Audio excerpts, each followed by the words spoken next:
Good evening, I'm Byron Scott with the CTV News Update. Investigators are looking into two separate near drownings in Prince George's County. Both incidents occurred yesterday. In one, a boy was pulled out of a swimming pool at a Fort Washington home. He was taken to the hospital with life-threatening injuries. The other incident happened in Glendale and involved a girl. It happened just after 6 o'clock last night on the 10,000 block of Locust Street. Like the boy, she was hospitalized with life-threatening injuries. Children must always be monitored around bodies of water. If you're there with a group of people or another group of adults, one of those adults should be designated as a water watcher whose sole responsibility is to keep an eye on the children you're responsible for. And that includes at pools and other swimming facilities that have lifeguards. Another tip is to make sure your children are able to swim. Get them swim lessons, whether you teach them or you have a certified instructor teach them. Well, if you worry your kids may be left behind academically due to distance learning, the school district is offering additional help. The county is offering a free summer virtual program for middle and high schoolers. Extra support will be available in the fall. In the fall, we also have documents that we have revised for the first 3 weeks of the opening of school that will focus on the content that students missed during fourth quarter. It will be intertwined with their first quarter content as we continue to progress through the content as in their new courses and grade levels. Golson announced yesterday that all classes will be held virtually August 31st through January 2021. The district will decide in December whether in-person instruction will resume in February.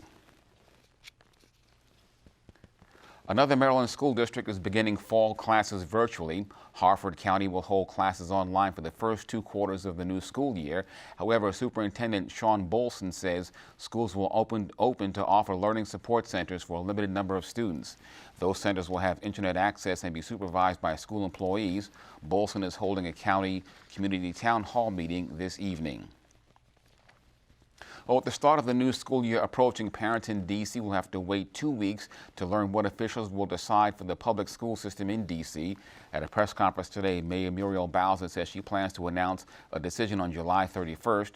The mayor says the city needs more time to monitor the district's COVID-19 numbers. School officials plan to talk with parents about options for the upcoming academic year. Meantime, the city has reported 50 new positive COVID-19 cases. Well, after 2 straight days of coronavirus cases exceeding 700 in Maryland, there has been a slight decrease. Officials say 648 cases were confirmed yesterday with 6 deaths. As of right now, 436 people in Maryland are hospitalized due to COVID-19.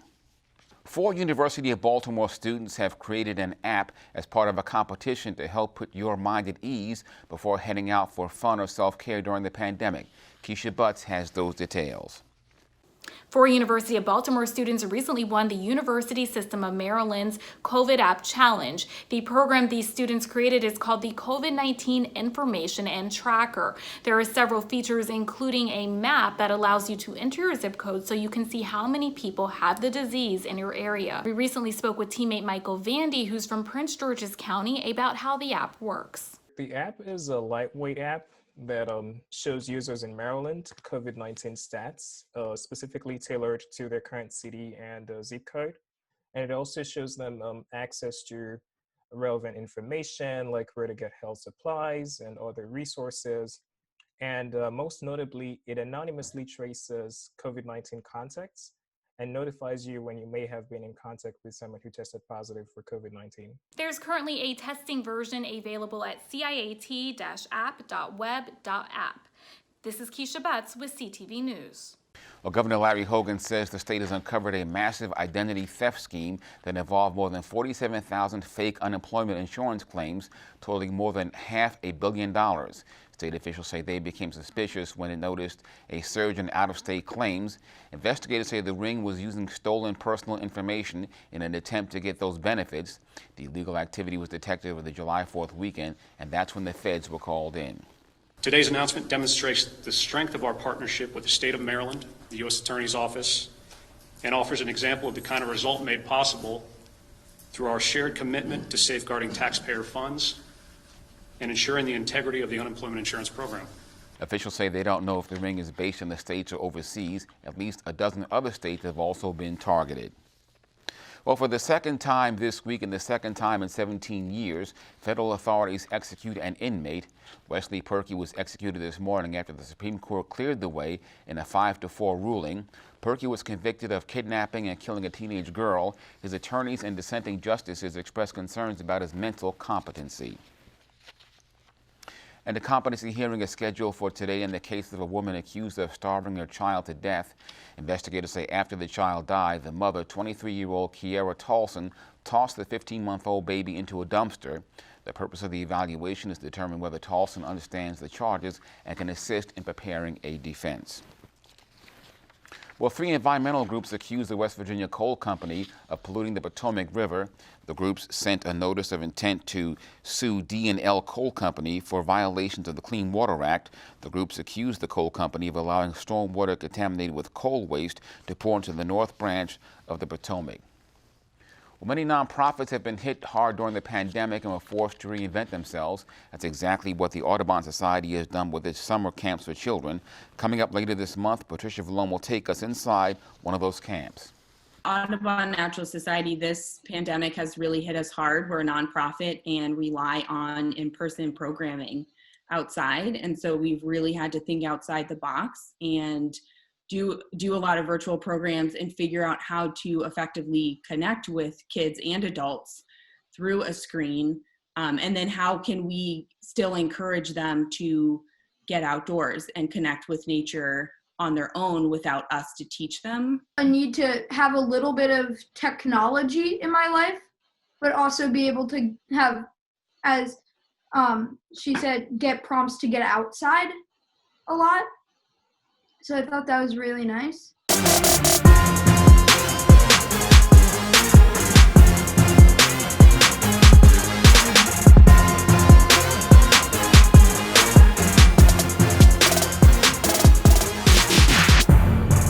Hi everybody and welcome to the CTV Sports Report. Tonight we start with Major League Baseball. Now when the Baltimore Orioles restarted the 2020 season with Spring Training 2.0 at Camden Yards, there was a notable absence.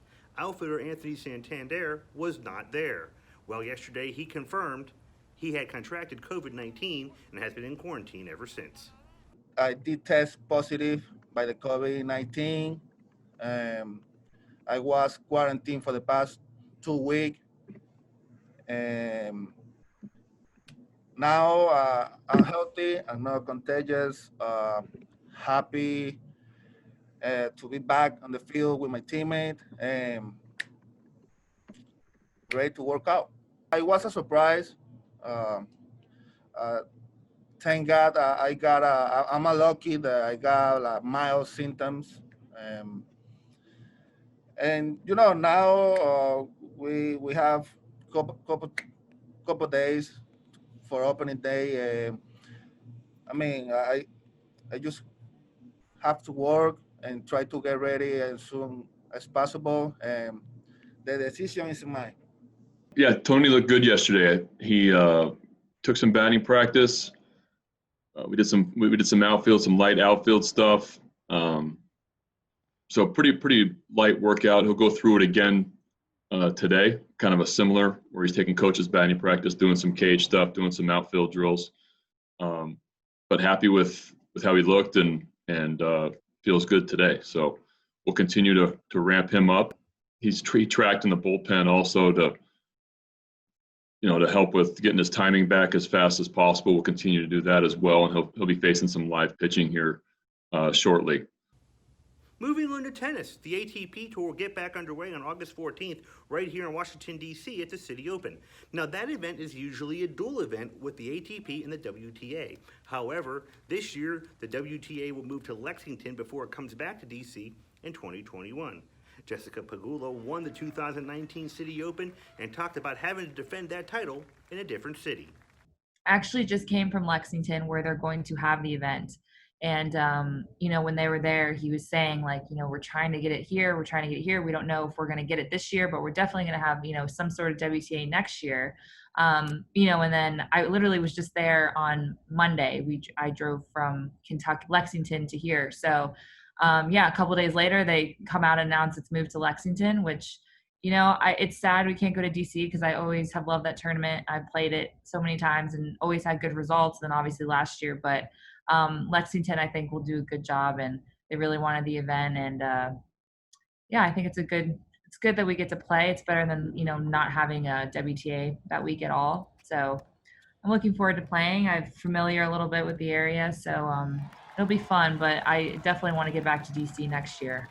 For the latest information on COVID-19 in Maryland, visit the State Health Department website. That's health.maryland.gov. Again, health.maryland.gov.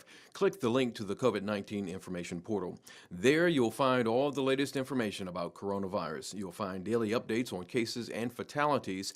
Answers to questions about testing and the governor's stay-at-home order are available as well. For specific information about Prince George's, visit princegeorgescountymd.gov. That's princegeorgescountymd.gov. The site offers information about local services for residents and businesses. There's a link for COVID-19 relief donations. Also, food pantry locations are listed. And if you have any questions, call the county COVID-19 hotline at 301-883-6627. That's 301-883-6627.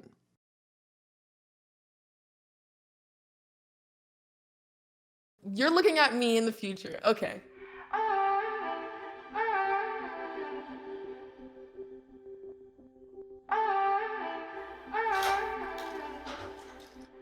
Hi, Isaac. Hi.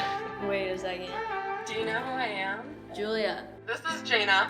Into the future. I just wanted to talk to you about what happened with those two girls. Oh, yeah. Do you remember it was this girl that I was getting bullied by that one day at PE when they were like yelling at me, and then you just linked arms with me?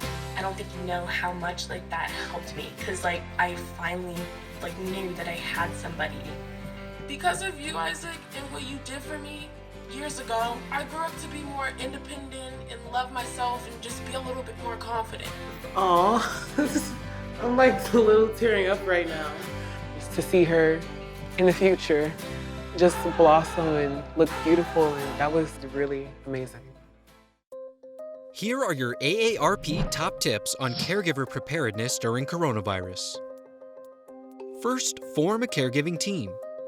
Create a list of people in your family and friend network who can help with caregiving tasks. Take an inventory of supplies in your loved one's home. Try to have a 2-week supply of essential items. Make a list of the care recipient's medications and medical contacts. Be sure to have prescriptions on hand and ask the pharmacist for an extra 30-day supply. Make a plan to stay connected. To prevent social isolation, set up available technology to help loved ones stay connected and schedule regular chats. Finally, maintain your own self-care. Follow the Centers for Disease Control's guidelines for coronavirus safety. And have a backup plan for care in case you become ill. For more caregiving tips during the coronavirus pandemic, go to aarp.org/caregiving. I moved to Florida with literally pennies in my pocket and a prayer. I needed a new start. Dacian looks like a very typical 3-year-old until you ask him, "What's your name? How old are you?" My son has a lot of behaviors that would show as being autistic. Most kids can tolerate a variety of foods, but unfortunately for Dacian, everything has to be organic and raw. I wasn't ashamed to go to the food pantries. It's expensive to eat healthy, and nutrition is very important to Dacian's health. The healthy organic food that we receive dramatically helped his social skills. Most people would say, she really doesn't have much of a life. But to me, I have everything right there next to me and my son.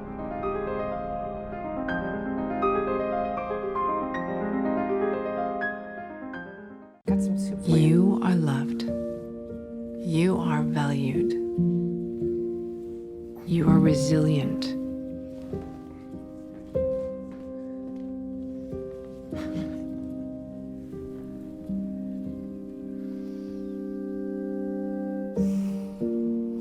You got this. You're there for them. We're here for you. Find free care guides at aarp.org/caregiving.